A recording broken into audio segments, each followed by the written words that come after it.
Hey folks, welcome to another episode of Sound Decisions here on Passion for Sound. And today I'm talking about why I'm not doing a best of 2020 video.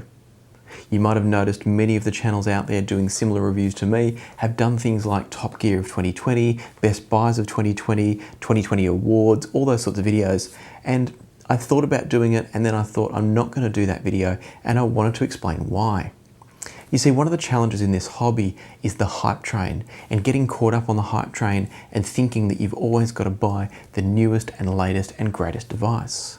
When the reality is, changes in the hi-fi game are very rarely groundbreaking. There are incremental changes, and often there are sideways steps in sound quality out of devices, more so than upward gains and huge improvements.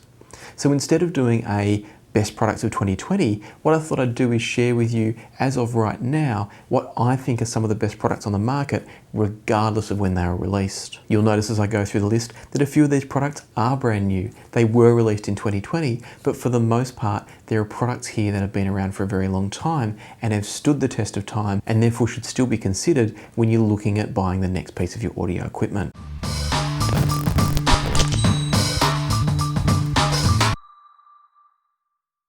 Let me start by talking about a few amplifiers. Now, eagle-eyed viewers may notice that my desktop system has changed over here, and you may see that the Bottlehead Mainline is missing from my desktop.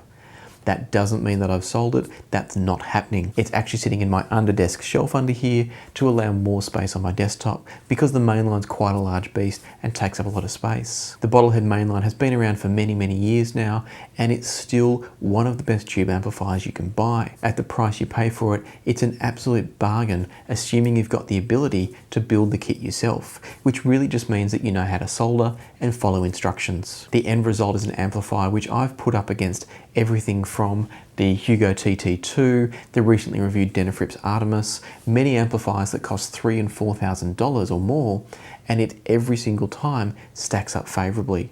That's not to say it's better than some of those, but it absolutely holds its own.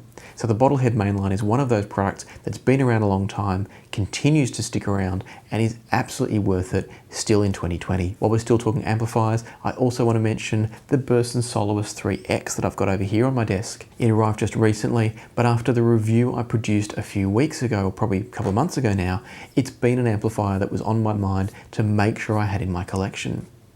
So it's one of those products that did come out in 2020 and is absolutely worth consideration as a fantastic, neutral, clean, solid state amp that's not lacking in soul. I should mention, in almost all these cases, I have reviews for all of these, so I'll place links below for any that I have reviewed. If I haven't reviewed the product, let me know if it's something that you're really interested in, and I'll make sure to review it. Moving on, while we're still talking amps, this one's a little bit of a mixed bag. It's amp and DAC, and that is the Hugo TT2 that I mentioned before. The TT2 is an incredible piece of audio equipment in the sense that it's an amazingly good DAC with an incredibly simple amplifier. And the reason I say simple is that it's a very direct path from the DAC output straight into your headphones. That results in an incredibly transparent sound that I'm yet to hear bested.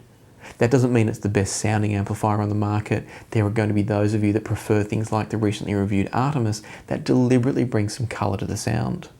Likewise for me, I often reach for the Mainline because it's got its own character to the sound. But if I want to hear exactly what's going on in the recording without any layers of additional coloration or adjustments to the presentation of the sound, the TT2 is my choice. So that one also sticks around for me as a really great product, even though it's been around for a few years. Now that we've talked about an amp DAC, let's continue down the DAC path. I've recently reviewed the Schiit Bifrost 2 and was absolutely blown away by it, and it continues to be a DAC that I will recommend to anybody looking for a quality DAC under about $1,000 US. And in fact, probably even for more than $1,000 US, I still think the Bifrost 2 is one of the best options out there.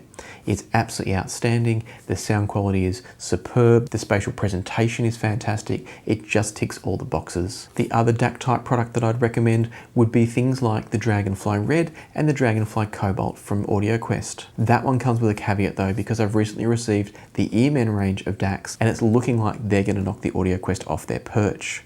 For now though, I would recommend the DragonFly. I expect I will continue to recommend the DragonFly, but the Earmen might just offer a slightly better offering. We'll have to wait and see. So now let me share some headphones with you, and know that only one of these is a 2020 model, but they're all headphones I think should be considered depending on your price range, regardless of the fact that some of them are quite old now.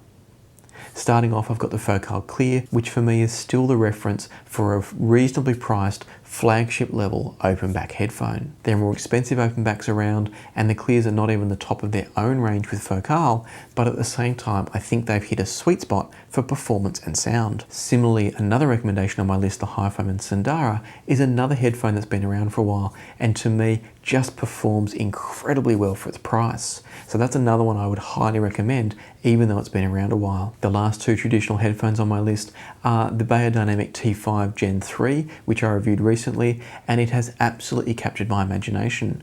I don't own one yet, but I do intend to in the future because I think it is a brilliant sounding headphone that's different to just about everything else I've heard. The final headphone on my list, and these are obviously in no particular order, they're just as I sort of thought of them and thought if I could only keep certain headphones, which ones would I lean to in certain price brackets or design types being closed or open. The final one I chose is my trusty Meze Empyrean. Again, I'm not suggesting it's the best headphone on the market, but I absolutely love it, and it's the headphone I reach for more than any other headphone. They just have a beautiful balance of bass presence, detail through the mids, beautiful smooth treble, and sound fantastic on every genre I try them with. Crossing away from traditional headphones now to get into the wireless world, I still think the Nuraphones, despite being a bit of an old kid on the block if there's such a thing, are probably still one of the best active noise cancelling headphones on the market. They're quirky, they've got the sound calibration to suit your hearing, and some people find that gimmicky. Some people don't like the in-ear piece that goes into the outer section of your ear. But for me, they produce an incredibly engaging sound. They've stuck around for me despite trying the Sony W1000 or WH1000 XM3, I think it was. So the third generation, just before the new ones came out. I tried those and they were very good, but the Nuraphones won out.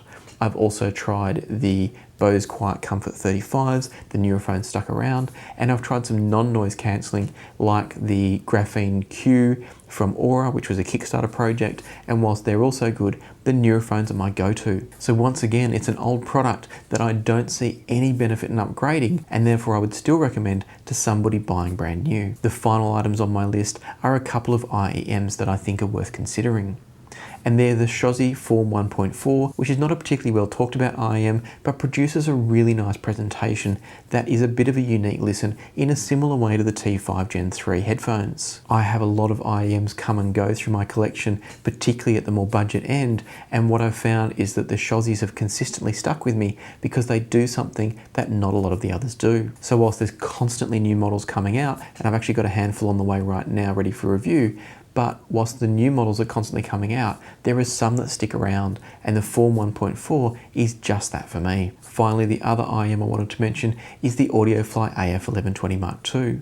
Again, it's not the best of the best in any particular way. It's a well-priced flagship style IEM that has a really beautiful presentation that is not necessarily going to blow you away with treble detail or extension or bass presentation or anything like that, but it does everything incredibly well and is a great option despite having been around for a while. So there's a bit of a list of products. Hopefully some of those are helpful and point you in the right direction for other products to consider. And once again, I want to reiterate how I started off this video, which is to say, don't get caught in the hype train. If you've got gear that you're happy with and you enjoy, just like most of those products that I listed for me, stick with them, enjoy them for what they are. Obviously, I'm not saying don't go out and explore new things, but don't feel that you have to just because something is new and some reviewer has said it's the best thing since sliced bread. I think we all fall sometimes into the trap as reviewers of getting a bit excited about something new and something a bit different. And that's why I wanted to provide this contrast, because as a reviewer who is always talking about new gear, I wanted to show you that there's a lot of existing gear and things that I've reviewed in the past that I still rate very, very highly and would thoroughly recommend either keeping or buying despite being a bit older. So I'll leave it there. I hope you all have a wonderful Christmas and New Year. Hopefully you get some nice audio related presents under the Christmas tree, and I'll look forward to seeing you here on a future Passion for Sound episode.